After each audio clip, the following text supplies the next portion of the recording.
في الفيديو ده هنعمل مع بعض توزيعات للعيد بأفكار كتير. يلا بينا نشوف هنعملهم ازاي. قبل ما نبدأ أتمنى تدعموني وتشتركوا في القناة علشان نوصل مع بعض ل1000 مشترك بإذن الله، وما تنسوش تعملوا شير ولايك علشان الفيديو يوصل لناس تانية كتير. كل سنة وانتوا طيبين وبخير يا رب. الفكرة دي جديدة ولذيذة قوي لتقديم العيدية.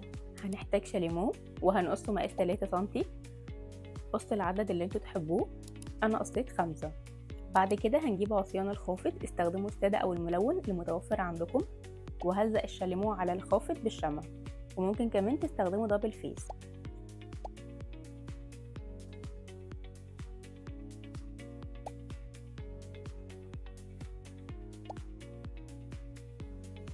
هنجيب بقى العيدية وهنلفها رول رفيع قوي وهندخلها جوه الشاليمو،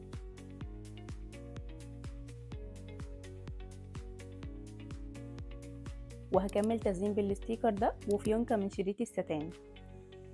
وبس كده بقت جاهزة. فكرتها سهلة وجميلة ومميزة قوي، جربوها هتعجبكم. فكرة التوزيعات دي جميلة وسهلة قوي. أول حاجة هنطبع الورقة دي، هسيبها لكم في الكومنتات، وممكن برضو ترسموا الخروف أو تعملوه بالفوم. بعد كده هنفرغهم بالمقص. ده كده شكلهم بعد ما فرغناهم. هنحتاج بقى عصيان آيس كريم أو عصيان خافت. أنا استخدمت عصيان آيس كريم، وهلزق عليها الخروف، وحطوا بقى تحته أي توزيعات بسيطة تحبوها. وبس كده بقت جاهزة. شكلها بسيط ومش مكلفة خالص. الفكرة دي سهلة جدا هتعجبكم. جبت كوباية ورق وهطبق الأحرف بتاعتها على بعض كده، وهقص الجزء اللي فوق ده.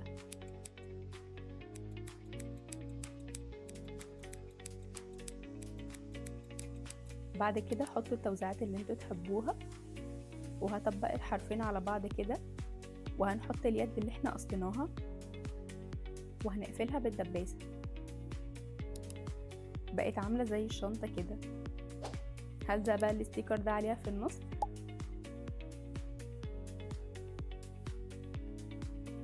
وبس كده بقت جاهزة. فكرتها سهلة جدا ومش مكلفة خالص. الفكرة دي بسيطة وحلوة قوي لتقديم العيدية. أنا طبعت الورقة دي، جبتها من بنترست وهسيبها لكم في الكومنتات. بعد كده هنفرغها. ده كده شكل الفراشات بعد ما فرغتها. هنجيب بقى العيدية وهنلفها رول رفيع قوي، وهلف عليها شريط ستان وهلزقه عليها. بعد كده هحط نقطة شمع على الستان وهلزقها على الفراشة.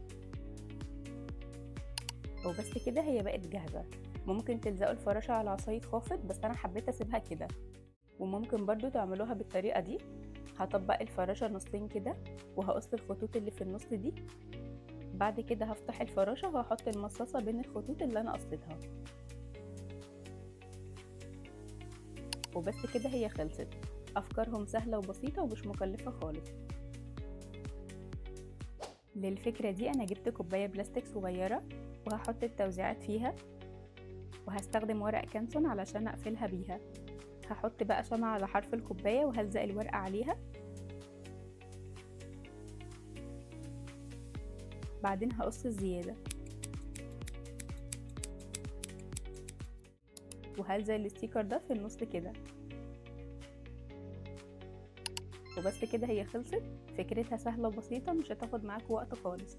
لو وصلتوا لحد هنا من الفيديو ما تنسوش تعملوا لايك وسبسكرايب وتفعلوا زر الجرس علشان يوصل لكم كل جديد هعمله بإذن الله. وكل سنة وانتم طيبين وبخير يا رب.